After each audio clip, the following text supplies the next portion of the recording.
The day Harmon Bridges walked into Callaway and Fitch Wealth Management, three people laughed, not out loud. They weren't that obvious. It was the kind of laugh that lives in a glance, the quick eye contact between two colleagues who think they already know the ending of a story before it begins. Harmon saw it. He always saw it. He just didn't let it change his pace.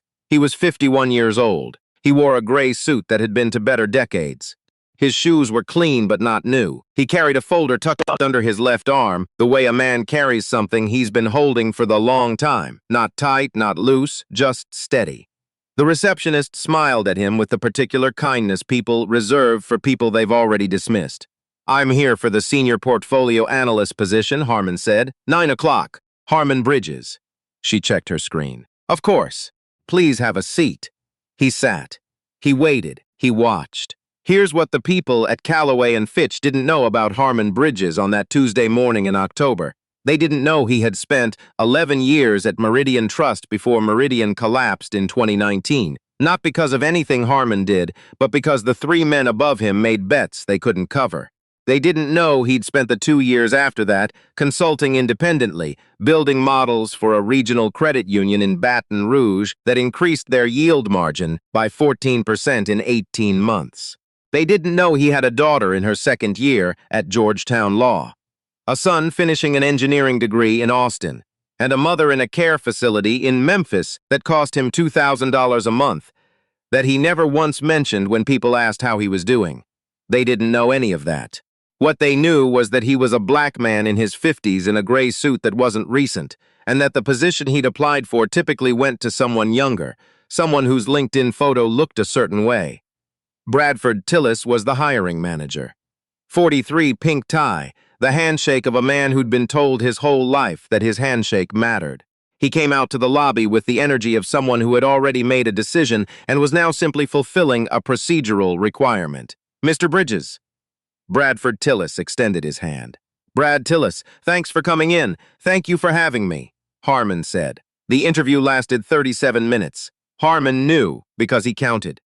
In 37 minutes, Bradford Tillis checked his phone twice, referred to Harmon's resume as "your background" in a tone that meant limited, and asked him 3 questions that had nothing to do with portfolio analysis and everything to do with how comfortable the existing team would feel around him. Harmon answered every question, fully, precisely. He cited numbers the way other people cite scripture, from memory, with context, without hesitation. Bradford Tillis nodded the nod of a man who has stopped listening.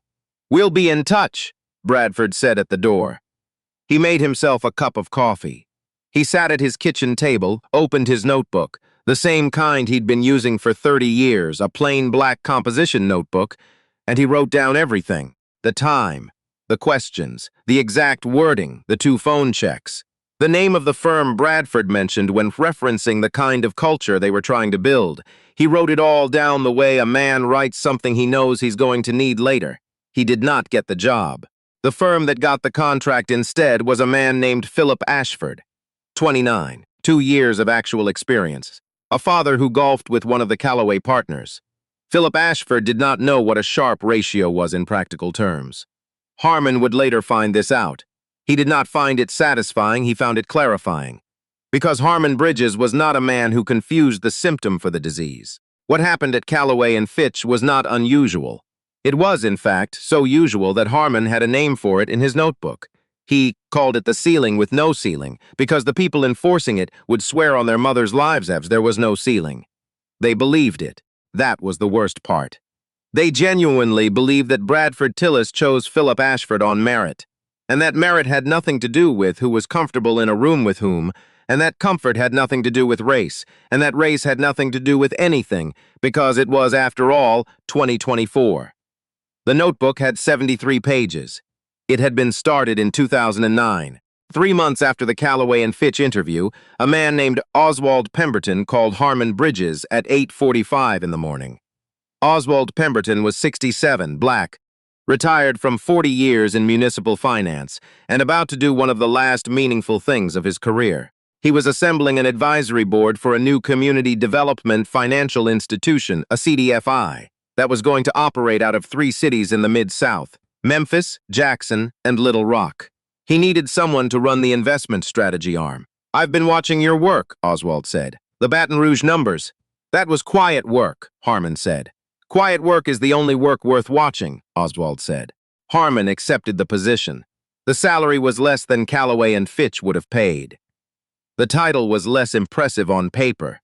But what Oswald Pemberton was building was not a paper operation, and Harmon knew the difference. He moved his office into a converted storefront on a street in Memphis, 2 blocks from where his mother had raised him. He hung nothing on the walls for the first 3 weeks. He set up his models on a second-hand desk. He started work at 6 every morning. The woman at the desk next to his was named Claudette Marsh. She was 34, had an MBA from Tennessee State, and had also been passed over, twice, for positions she was visibly more qualified for than the men who got them. She and Harmon never talked about that directly. They didn't need to. There is a particular shorthand between people who have been underestimated by the same systems for the same unspoken reasons. They spoke that language fluently. The third person in the office was a young man named Tobias Quinn, 26, just out of a state schoolmaster's program, the kind of young man who had been told he was exceptional so many times that he'd started to mistake frequency for evidence. Tobias Quinn was bright. Harmon did not dispute that. But Tobias had never once been required to be exceptional just to be considered adequate, and that gap between what you'd been required to prove and what you actually knew was a gap Harmon Bridges had spent 30 years studying. Tobias called Harmon Sir on the first day. By the 4th day, he had stopped. By the 2nd week, Tobias had started CCing Claudette Marsh out of emails that included her work and responding to Oswald Pemberton's questions in meetings as though he were the primary analyst in the room. Harmon noticed. He did not say anything yet. He wrote it down. The tension built the way real tension builds, not with dramatic confrontations and slammed doors, but with the slow accumulation of small things that anyone could dismiss individually and no one could dismiss together. Tobias Quinn presented a risk model to Oswald Pemberton in late January that used a framework Claudette had built in November. He did not say it was hers. He did not say it wasn't. He simply stood at the whiteboard and talked about it in the first person, and the model was good because Claudette was good, and Oswald nodded, and Tobias received the nod. Claudette said nothing in the room.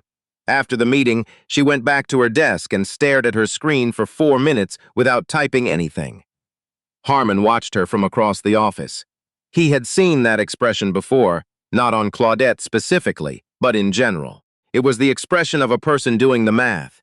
The math that goes, if I say something, I am difficult. If I don't say something, this continues. Where does it end? If I say something, where does it end?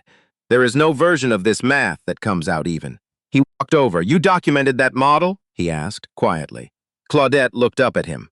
The original build is time-stamped in the shared drive. Good, Harmon said. He went back to his desk. He made a note. Tobias Quinn's miscalculation. And it was a miscalculation, not a malice, which Harmon understood and which made it neither better nor worse, was that he had never once considered the possibility that the quiet people in the room were not quiet because they had nothing to say. Harmon Bridges had been quiet in rooms for 30 years. In that time, he had built something that did not appear on any resume, was not visible in any LinkedIn profile, and could not be replicated by a 26-year-old who had been told he was exceptional since the 7th grade. He had built a record, not a grievance. A record. There is a difference, and the difference matters. Grievances are emotional. Records are factual. Grievances say this felt wrong. Records say on this date, at this time, this occurred, and here is the documentation. Harmon's notebooks, he was on his 4th since joining the CDFI, contained dates, times, meeting notes, email references, direct quotes where he could get them, and a running column on the right margin he called pattern or incident. A single bad day was an incident. 3 bad days of the same shape was a pattern. The notebook told him which was which. By March, Tobias Quinn had crossed from incident into pattern 7 times. The moment everything changed was not a dramatic moment. It almost never is. It was a Thursday afternoon in April. Oswald Pemberton had called a full staff meeting to discuss a presentation the CDFI would be making to a federal grant committee. A significant presentation, the kind that determined whether the organization's next 2 years would be comfortable or desperate. Oswald asked who would lead the analysis section. Tobias Quinn said, I will, before anyone else spoke. Oswald looked at Harmon, looked back at Oswald, without expression. Tobias, Oswald said slowly, What's the debt service coverage ratio on the Jackson portfolio as of Q1? Tobias paused. The pause lasted long enough. I'd have to pull that up, Tobias said. Oswald nodded. He turned to Harmon. Harmon, 1.38, Harmon said. Down from 1.51 in Q4, driven primarily by the two deferred payment deferrals in the multifamily section. The trend is not alarming but warrants monitoring. I have a memo drafted. Silence. Then Oswald said, Claudette, you'll co-present the investment section with Harmon. Tobias Quinn opened his mouth. Oswald Pemberton looked at him with the look of a man who has been in rooms for 40 years and has seen every version of this before. You'll handle logistics coordination, Oswald said. That matters too. It was not a demotion. It was a clarification. The distinction mattered to Tobias. It did not particularly matter to Harmon. What happened after that was not revenge. Harmon would be clear about that if you asked him, and he would look at you directly when he said it, the way a man looks at someone when he's giving them the actual answer and not a diplomatic version of it. It was not revenge. Revenge requires that the other person understand what is happening and why. What happened in the weeks after the April meeting was simply competence becoming visible, which is a different thing entirely. The grant presentation was May 9th, federal offices, downtown Memphis. Harmon and Claudette had prepared for 6 weeks. Not 6 weeks of long nights and montage moments. 6 weeks of ordinary, consistent, disciplined work. Pulling numbers, checking them, pulling them again, building the narrative around the data rather than finding data to support a narrative. Harmon had done this for 30 years. It was not exciting. It was not supposed to be exciting. It was supposed to be right. The committee had 7 members. 3 of them were the kind of people who made decisions in the first 5 minutes and spent the rest of the meeting looking for confirmation. 2 of them were genuinely undecided. 2 of them had read the pre-submission documents carefully enough to ask specific questions. Harmon answered every specific question. Claudette handled the community impact section with a precision that made one of the committee members, a woman named Dr. Patricia Weld, who had spent 20 years in community finance herself, lean forward and say, "Where did this longitudinal comparison come from?" "I built it," Claudette said. "The methodology is in the appendix." Dr. Patricia Weld looked at the appendix. Then she looked at Claudette. Then she wrote something down. The CDFI received the grant, not a partial grant, not a provisional grant. The full amount, with a note from the committee chair citing specifically the quality of the analytical work. Oswald Pemberton called Harmon that evening. "You knew," Oswald said. "It wasn't a question." "I suspected," Harmon said. "What did you suspect?" "That if we just did the work correctly, the work would speak." Oswald was quiet for a moment. "You've been waiting a long time to do that." Harmon looked out his kitchen window. The street outside was the same street his mother had pushed him in a stroller on, once, a long time ago, before the block got harder and then slowly started coming back. He thought about the notebook, the 73 pages. The 4th notebook, nearly full now. "I've been doing the work the whole time," Harmon said. "I was just doing it somewhere, nobody was watching."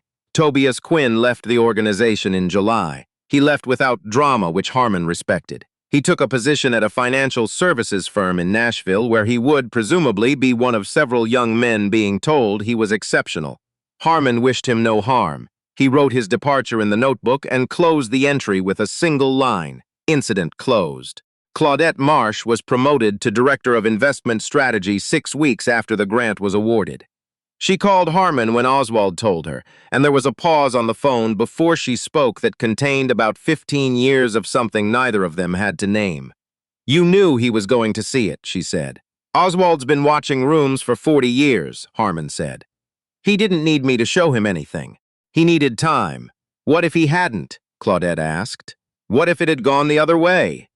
Harmon thought about Bradford Tillis and the 37-minute interview. He thought about the ceiling with no ceiling. He thought about the notebook, which was almost full, and the new one sitting in his desk drawer, waiting. "Then I would have documented it," he said. "And I would have kept working.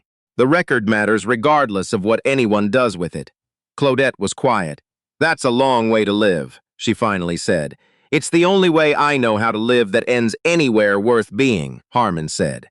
The morning after Claudette's promotion, Harmon Bridges drove to the care facility in Memphis where his mother lived.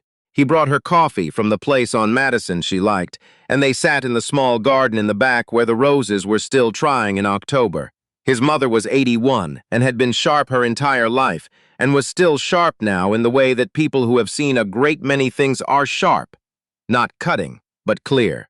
She looked at her son the way she had always looked at him, like she could see something in him that he himself sometimes forgot was there. "You look different," she said. "I'm the same," Harmon said. "No," she said. She sipped her coffee. "You look like something got confirmed." Harmon thought about that. He thought about the notebook and the record, and the 30 years of doing work in rooms where the work was not always seen. He thought about the grant committee and Dr. Patricia Weld leaning forward, and Claudette saying, "I built it without hesitation." "Maybe something did," he said.